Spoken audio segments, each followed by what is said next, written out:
Praise the Lord. Hyderabad, Secunderabad జంట నగరాల్లో ఉన్న దేవుని పిల్లలైన మీ అందరికీ నా ప్రత్యేకమైన శుభములు తెలియచేస్తున్నాను. ప్రియులారా, కల్వరి మార్గం పాల్ పృథ్వీ మినిస్ట్రీస్ వారి నిర్వహణలో ప్రతి ఆదివారం సాయంత్రం 6 గంటలకు ఒక ప్రత్యేకమైన స్వస్థత ఆరాధన తార్నాకలో జరుగుతుంది. సికింద్రాబాద్ సమీపాన ఉన్న తార్నాక మెట్రో స్టేషన్కి దగ్గరగా సన్మన్ హోటల్ ప్రక్కన ప్రెసిడెంట్ కన్వెన్షన్ ఫంక్షన్ హాల్లో ఈ ఆరాధన జరుగుతుంది. ఈ ఆదివారం ప్రత్యేకత మిరాకిల్ సర్వీస్. మే 24వ తేదీ సాయంత్రం 6 గంటలకు ఈ ఆరాధన జరుగుతుంది. అద్భుతాల కొరకు ఎదురు చూస్తున్నారా? అపోస్తుల కాలం నాటి ఆశ్చర్యమైన కార్యాలు మీ జీవితంలో జరగాలని ఆశ కలిగి ఉన్నారా? అయితే రండి, మే 24 సాయంత్రం 6 గంటలకు అద్భుతాల ఆరాధనలో పాల్గొనండి. Praise the lord. గుంటూరు పట్టణ పరిసర ప్రాంత దేవుని పిల్లలైన మీ అందరికీ నా ప్రత్యేకమైన శుభములు తెలియజేస్తున్నాను. ప్రియులారా, గుంటూరు మహాపట్టణంలో కల్వరి మార్గం పాల్ పృథ్వీ మినిస్ట్రీస్ వారి నిర్వహణలో పరిశుద్ధాత్మ తైలాభిషేక ఆరాధన ప్రతి నెల జరుగుతున్న సంగతి మీకు తెలుసు. ఈ నెల అనగా మే 26వ తేదీ ఉదయం 9 గంటలకు ఈ ఆరాధన లూథరన్ ప్రేయర్ హాల్, 3 బొమ్మల సెంటర్, కన్నవారి తోట, కలెక్టర్ కార్యాలయం దగ్గరలో. ప్రియులారా, ఈ ఆరాధన జరుగుతుంది. మీ కుటుంబాలతో తల్లి రండి. ఇప్పటికే వేలాది మంది ప్రజలు తరలి వచ్చి దైవ దీవెనలు పొందుకున్నారు, గొప్ప గొప్ప కార్యాలు పొందుకున్నారు. కుటుంబాలతో తల్లి రండి. గర్భఫలము లేని వారులారా రండి, దేవుడు ఇస్తున్నాడు. స్వస్థతల కొరకు ఎదురు చూస్తున్న వారులారా రండి, దైవ కార్యాలు పొందుకోండి. God bless you.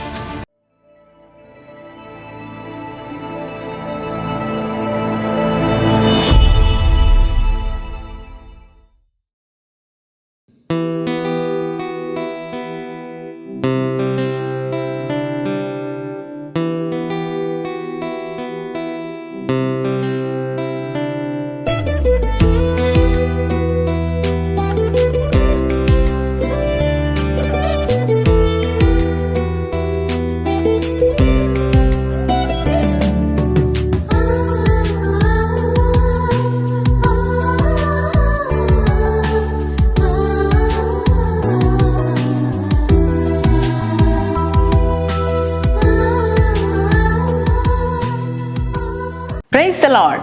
యేసుతో ప్రతిదినం అనే ఆధ్యాత్మిక కార్యక్రమానికి మిమ్మల్ని ప్రేమతో ఆహ్వానిస్తూ మీ అందరికీ నా హృదయపూర్వకంగా తెలియజేస్తున్నాను. ప్రియ దేవుని పిల్లలారా, ఉదయమే లేచి ప్రార్థించారు కదా, మీరంతా బాగున్నారు కదా. మరి ప్రతి దినం యేసయ్యతో మరి ఆరంభించినప్పుడు ఆ దినమంతా దేవుడు తన సన్నిధిని మనకు తోడుగా ఉంచి నడిపిస్తారు కదా. మరి ఆయన కృప, ఆయన యొక్క ఆశీర్వాదం మనకు తోడుగా నడుస్తూ ఉంటుందండి. అందుకే లేవగానే యేసయ్యకు మనం ప్రార్థించే వారంగా ఉండాలి. ఎవరిని మనం చూడకముందే, ఎవరితో మాట్లాడకముందే దేవుణ్ణి కలుసుకోవటం మనకెంతో ఆశీర్వాదకరం. మరి ప్రతి ఉదయం దేవుని వాగ్దానాల ద్వారా మనం ఎంతగానో ఆత్మికంగా బలపరచబడుతున్నాం కదా. మరి ఈరోజు కూడా శ్రేష్టమైన వాగ్దానం ప్రభు మనకి ఇచ్చారండి. ఆ వాగ్దానం ఏమిటో చదువుకుందాం. యెషయా గ్రంథము 58వ అధ్యాయము 9వ వచనాన్ని చదువుకుందామండి. నీవు పిలువగా యెహోవా ఉత్తరం ఇచ్చును, నీవు మొర్ర పెట్టగా ఆయన నేనున్నాను అనను. Praise the Lord. ఎంత చక్కని దేవుడు మనం ఆరాధిస్తున్న యేసయ్య. ఆయన నువ్వు పిలిస్తే చాలు, దేవుడు ఆయన నీకు ఉత్తరం ఇచ్చే దేవుడు అయి ఉన్నాడు. అలాగే ఆయనకు మొర్ర పెడితే నేనున్నాను అనే దేవుడు మనం ఆరాధిస్తున్న యేసయ్య. ప్రియ దేవుని బిడ్డలారా, నువ్వు పిలిచినప్పుడు పలకని వారు చాలామంది ఉండుండొచ్చు. నీ యొక్క ఆర్థిక అవసరాల్లో కావచ్చు, నీకున్న ప్రతికూలమైన పరిస్థితుల మధ్యలో నలిగిపోతున్నప్పుడు, మరి నీకున్న బంధకాల్లో కావచ్చు, నీకున్న మరి అనేక పోరాటాల మధ్యలో నలిగిపోతున్న సమయంలో కావచ్చు, నువ్వు ఎవరినైనా పిలిచినప్పుడు నీ మాట ఎవ్వరు పట్టించకపోవచ్చు. ఒక నీ అన్న కావచ్చు, చెల్లి కావచ్చు, అక్క కావచ్చు, నీ బంధువులు కావచ్చు, స్నేహితులు కావచ్చు, నీ యొక్క ఎవరైనా ఇరుగు పొరుగు వారు కావచ్చు, నీ పిలుపుని ఎవ్వరు పట్టించుకోలేకపోవచ్చు. ఎందుకనంటే నీ స్థితి బాలేదు కదా, నీ పరిస్థితులు బాలేదు కదా. అటువంటి సమయంలో నువ్వు ఎవరిని పిలిచినా వారు నీ పిలుపును లెక్క చేయకపోవచ్చు, ఖాతర చేయకపోవచ్చు. కానీ నీ దేవుని నువ్వు పిలిస్తే, నీకున్న ప్రతికూలమైన పరిస్థితుల్లో దేవుని నువ్వు పిలవగలిగితే, నీ దేవుడు నీకు ఉత్తరం ఇస్తాడు. ఆయన ఆన్సర్ చేసే దేవుడు. మనం ఆరాధిస్తున్న యేసయ్య. ఆయనకు మొర్ర పెడితే దేవుడు అంటున్నాడు నేనున్నాను అని. దేవుని బిడ్డలారా, అవును కదా, ఈ రోజున నీకున్న ప్రతికూలమైన పరిస్థితుల్లో మరి ఎవరికైనా మరి సహాయం కోసం నువ్వు అడిగినప్పుడు మరి నేనున్నాను, నీకేం భయం లేదు, నీకు ఏ ఆపద వచ్చినా నాకు కాల్ చేయి, నేను ఉంటాను కదా అని చెప్పిన స్నేహితులు కావచ్చు, బంధువులు కావచ్చు, ఇరుగు పొరుగురు కావచ్చు, నీ తోబుట్టువులు కావచ్చు, ఎవ్వరు కూడా ఈ రోజున నీ ప్రతికూలమైన పరిస్థితుల్లో నువ్వు పిలుస్తున్నప్పుడు ఎవ్వరు నీకు తోడుగా లేకపోవచ్చు. కానీ నీ దేవునికి నీ ఆపద సమయంలో, నీ కష్టకాలంలో, నీకున్న ఇబ్బందికరమైన పరిస్థితుల్లో, నీకు వేదన కలుగుతున్న సమయంలో నువ్వు దేవుని దగ్గరికి వచ్చి మొర్ర పెడితే ఆయన అన్నాడు నేనున్నాను బిడ్డ అనే దేవుడు. మనం ఆరాధిస్తున్న యేసయ్య. నీకెవ్వరున్నా ఎవరు లేకపోయినా, ఒకవేళ నువ్వు ఒంటరైపోవచ్చు, ఒకవేళ అందరూ ఉన్నని నీ విడిచిపెట్టిన పరిస్థితి అయి ఉండొచ్చు. నానా, నీ యొక్క కష్టకాలంలో నువ్వు అందరినీ పిలిచిన ఎవరు నీ దగ్గరికి రాలేకపోవచ్చు. కానీ నీ దేవుడు అన్నాడు బిడ్డ, నువ్వు పిలిస్తే నీ దగ్గరికి వస్తా, నీకు ఉత్తరం ఇస్తా, ఇదిగో నువ్వు మొర్ర పెట్టావా నేను ఉన్నాను నీకని ఆయన అనే దేవుడు. ఎంత గొప్ప దేవుడు కదా. నిజంగా ఆయన ఒక్కడుంటే చాలు, మనకి ఎవరు అవసరం లేదండి. ఎవరు కూడా మనకు తోడుండరండి. కష్టాల్లో, బాధల్లో, ఇబ్బందుల్లో నా అని మనం ఎవరినైతే అనుకుంటామో అందరూ మనల్ని వదిలేస్తారండి. కానీ యేసయ్య అటువంటి వాడు కాదండి. మన కష్ట సమయాల్లో ఆయనకు మనం ప్రార్థన చేసి మొర్ర పెట్టినప్పుడు ఆయన బిడ్డ నేనున్నానని చెప్తాడండి. అవును, మా జీవితాల్లో కూడా మేము చూసాం. ఈ యొక్క అనుభవాన్ని మేము పొందుకున్నాం. మా కష్టాల్లో, మా ఇబ్బందుల్లో, శోధనలో, ఇరుకులు కలుగుతున్న వేళ నాన్నవారు ఎవరు మాకు తోడలేరు. నేనున్నానని చెప్పిన వారు మాకు ఎవరు లేరండి. మమ్మల్ని ధైర్యపరిచిన వారు ఎవరు లేరు.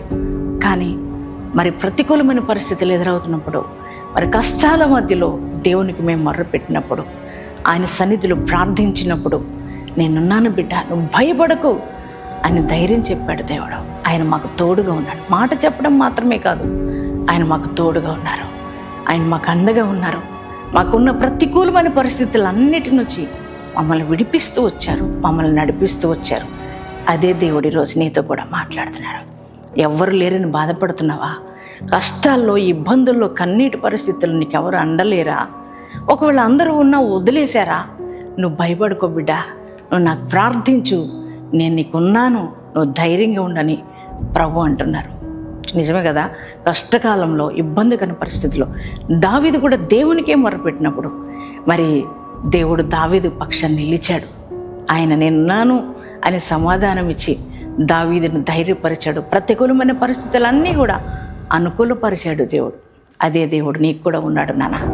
నువ్వు భయపడకో, నువ్వు ఆయన నమ్ముకున్నావు. ఆయన సన్నిధానంలో ఏ కష్టం వచ్చి నువ్వు ప్రార్థించు, ఆయన నీకు అండగా ఉంటాడు. ఎవరితోడు అవసరం లేదు నీకు. దేవుడు ఒక్కడుంటే చాలు. నీకున్న ప్రతి సమస్య పరిష్కరించబడుతుంది. నీ అక్కర ప్రతీది తీర్చబడుతుంది. నీకున్న ప్రతి ఒక్క బంధకాలన్నిటి నుంచి దేవుడు ఆయన విడిపిస్తాడు. నీకున్న శత్రులందరినీ లయపరుస్తాడు. ఆయన నీకు అండగా ఉంటాడు.